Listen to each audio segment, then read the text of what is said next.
Hello વિદ્યાર્થી મિત્રો, આપ સૌનું આપણી આ યુટ્યુબ ચેનલ પર હાર્દિક સ્વાગત છે. આજે હું લઈને આવી છું ધોરણ 8 વિષય સમાજ પાઠ 17 ન્યાયતંત્ર સ્વાધ્યાયન પોથીમાં ભાગ 6નું સંપૂર્ણ સોલ્યુશન. તો ચાલો આપણે આગળ વધીએ. પરંતુ તે પહેલાં જો તમે આપણી આ યુટ્યુબ ચેનલને લાઈક, શેર અને સબસ્ક્રાઈબ ન કરીએ તો જરૂરથી કરજો. પ્રશ્ન 1. નીચે આપેલા વિકલ્પ માટે સાચો વિકલ્પ પસંદ કરીને લખો. પહેલું, ભારત દેશના ન્યાયતંત્ર વિશે કયું વિધાન સુસંગત છે? તો જવાબ છે ડી, કે બધા. ઉપરોક્ત તમામ તો કે જેમાં સમાવેશ થાય છે તેમાં બે પ્રકારના દાવા ચાલે છે. ભારતના સંઘ રાજ્યમાં સમગ્ર દેશ માટે સળંગ અને એકસૂત્રી ન્યાય પદ્ધતિ છે.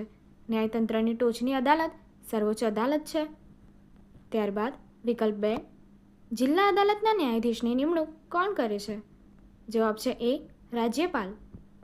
ત્યારબાદ ત્રીજો વિકલ્પ, ન્યાયતંત્રને વધારે લોકાભિમુખ બનાવવા માટે કોનો ફાળો મોટો હોય છે? જવાબ છે બી, જાહેર હિતની અરજીનો.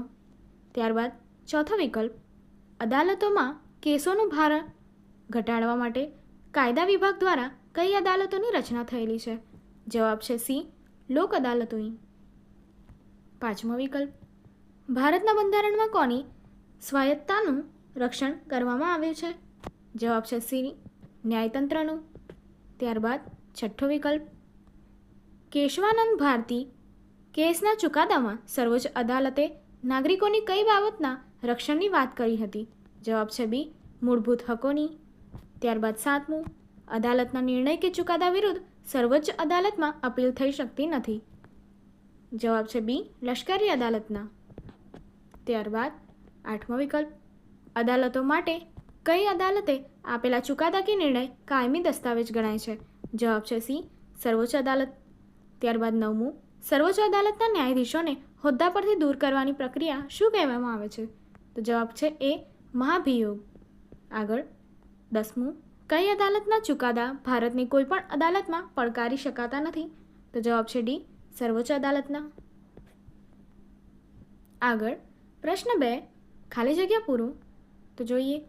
પહેલું, 2 કે તેથી વધુ રાજ્યો માટે ખાલી જગ્યા જ વડી અદાલત પણ હોઈ શકે? તો જવાબ છે એક જ. ત્યારબાદ બીજો, જિલ્લા અદાલતમાં ન્યાયાધીશ દીવાની દાવા ચલાવે ત્યારે હું ખાલી જગ્યા કહેવાય છે?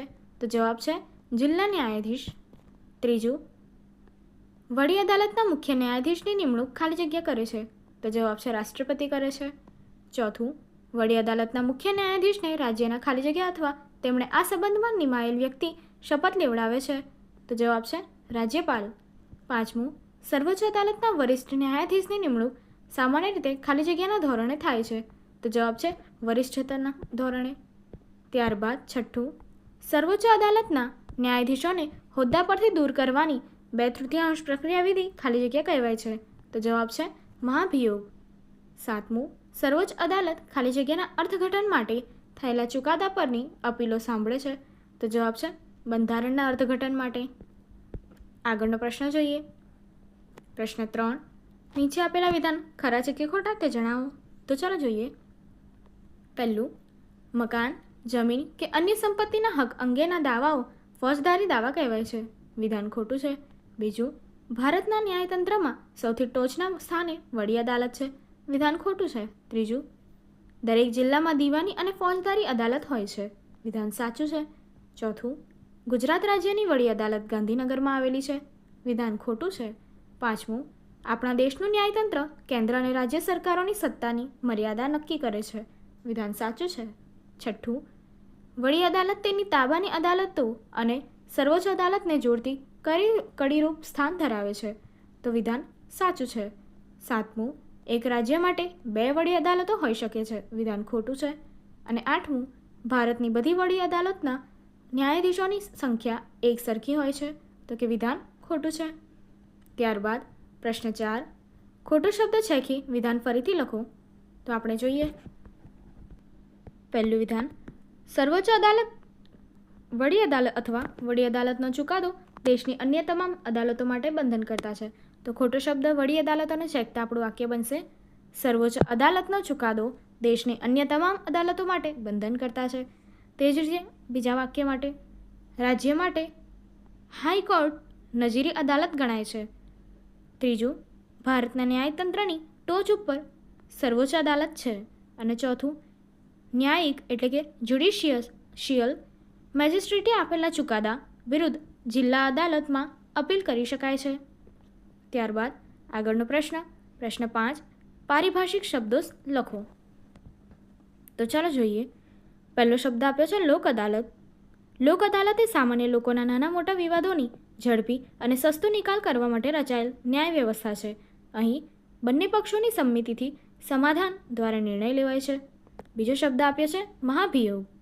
મહાભિયોગ એ રાષ્ટ્રપતિ અથવા સર્વોચ્ચ અદાલતના ન્યાયાધીશને પદ પરથી દૂર કરવાની બંધારણીય પ્રક્રિયા છે, જ્યારે તેઓ દુરાચરણ કે બંધારણનો ભંગ કરે છે. ત્રીજો શબ્દ છે પ્રથમદર્શીય નોંધ. પ્રથમ દરજ્જાની નોંધ એટલે FIR પોલીસ સ્ટેશનમાં નોંધાતી પ્રાથમિક માહિતી રિપોર્ટ, જેમાં ગુનાની પ્રથમ સત્તાવાર નોંધ થાય છે. ચોથું છે નજીરી અદાલત. નજીરી અદાલત એટલે એવી અદાલત જેના ચુકાદા અન્ય અદાલત માટે માર્ગદર્શક બને છે. સામાન્ય રીતે સર્વોચ્ચ અદાલતના ચુકાદા નજીરરૂપ ગણાય છે. પ્રશ્ન 6, 2 કે 3 વાક્યમાં જવાબ આપો. પહેલો પ્રશ્ન, સેન્સસ ન્યાયાધીશ કેવા પ્રકારના દાવા ચલાવે છે? સેન્સસ ન્યાયાધીશ ગંભીર ફોજદારી કેસો જેમ કે હત્યા, લૂંટ, દુરાચાર વગેરે જેવા ગુનાઓમાં કેસો ચલાવે છે.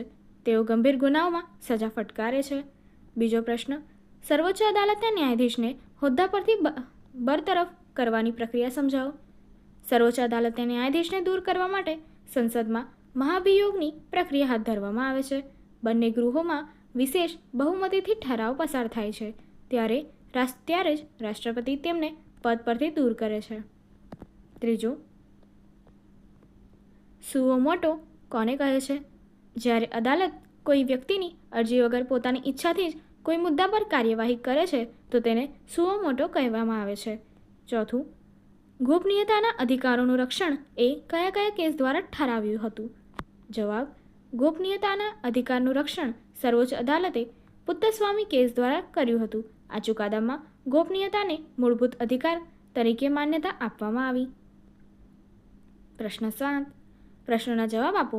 તો ચાલો જોઈએ. પહેલો પ્રશ્ન, આપણા દેશમાં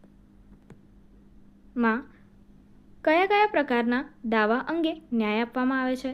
જવાબ, અમારા દેશમાં મુખ્યત્વે નાગરિક દીવાની દાવા અને ફોજદારી દાવા અંગે ન્યાય આપવામાં આવે છે. ઉપરાંત વહીવટી અને બંધારણીય દાવાઓ પણ સાંભળવામાં આવે છે.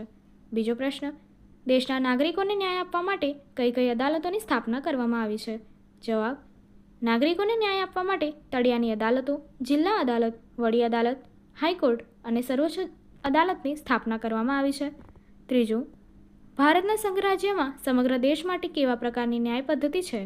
જવાબ, ભારતના સંવિધાનમાં સમગ્ર દેશ માટે એક સમાન અને એકીકૃત ન્યાય પદ્ધતિ છે. સર્વોચ્ચ અદાલત દેશની સર્વોચ્ચ ન્યાય વ્યવસ્થા છે. ચોથો પ્રશ્ન, રાજ્યની વડી અદાલતના તાબામાં કઈ અદાલતો હોય છે? જવાબ, રાજ્યની વડી અદાલતના તાબામાં જિલ્લા અદાલતો અને તળિયાની અદાલતો આવે છે. તે તમામ નીચલી અદાલતો પર દેખરેખ રાખે છે. પ્રશ્ન 4, પ્રશ્ન 5, ફોજદારી મામલાની સૌથી નીચલી કોર્ટ કઈ છે? તે કયા કેસોની સુનાવણી હાથ ધરે છે? ફોજદારી મામલાની સૌથી નીચલી કોર્ટ ન્યાયિક મેજિસ્ટ્રેટ કોર્ટ છે. તે નાના અને સામાન્ય ફોજદારી કેસોની સુનાવણી કરે છે. પ્રશ્ન 6, ન્યાયિક મેજિસ્ટ્રેટે ગુનેગારને કેટલી સજા કરવાની સત્તા ધરાવે છે? ન્યાયિક મેજિસ્ટ્રેટને સામાન્ય ગુનાઓમાં સજા ફટકારવાની સત્તા હોય છે. તેઓ ગુનેગારને મહત્તમ 3 વર્ષ સુધીની કેદ અથવા દંડ અથવા બંને સજા આપી શકે છે. પ્રશ્ન 8, કારણ આપો. પહેલું, વડી અદાલત મહત્વનું સ્થાન ધરાવે છે. કારણ, વડી અદાલત રાજ્યની સર્વોચ્ચ અદાલત છે. તે નીચલી અદાલતો પર દેખરેખ રાખે છે અને તેમના ચુકાદા સામે અપીલ સાંભળે છે. તેથી વડી અદાલતને મહત્વનું સ્થાન મળે છે. બીજું, ન્યાયતંત્ર લોકશાહી માટે આધારભૂત છે. કારણ, ન્યાયતંત્ર લોકોના હકો અને સ્વતંત્રતાનું રક્ષણ કરે છે. તે સરકારના કાર્યો પર નિયંત્રણ રાખે છે અને ન્યાય આપે છે. તેથી લોકશાહી વ્યવસ્થામાં ન્યાયતંત્ર અનિવાર્ય છે. ત્રીજું, ન્યાયતંત્રની જરૂરિયાત છે. શા માટે? કારણ, હા, ન્યાયતંત્રની જરૂરિયાત છે કારણ કે તે કાયદાનું પાલન કરાવે છે અને નાગરિકોને ન્યાય આપે છે. તે અન્યાય અને ભ્રષ્ટાચાર સામે રક્ષણ આપે છે. ચોથું, સર્વોચ્ચ અદાલતનો નિર્ણય તમામ અદાલત માટે બંધન કરતા છે, કારણ સર્વોચ્ચ અદાલત દેશની સર્વોચ્ચ અદાલત છે. તેના ચુકાદા બંધારણ મુજબ અંતિમ હોય છે, તેથી તેની ચુકાદા અન્ય તમામ અદાલત માટે બંધનકારક બને છે. પ્રશ્ન 9. જોડકા જોડો. તો અહીંયા આપ્યું છે વિભાગ એમાં પહેલું જમીન, મકાન અને સંપત્તિ વગેરેના દાવા તો ક્યાં જોવા મળે છે? તો જવાબ છે સી, દીવાની અદાલતમાં, દીવાના દાવામાં. બીજું પ્રથમદર્શીય નોંધ, તો એની માટે જવાબ આપ્યો છે ઈ, FIR.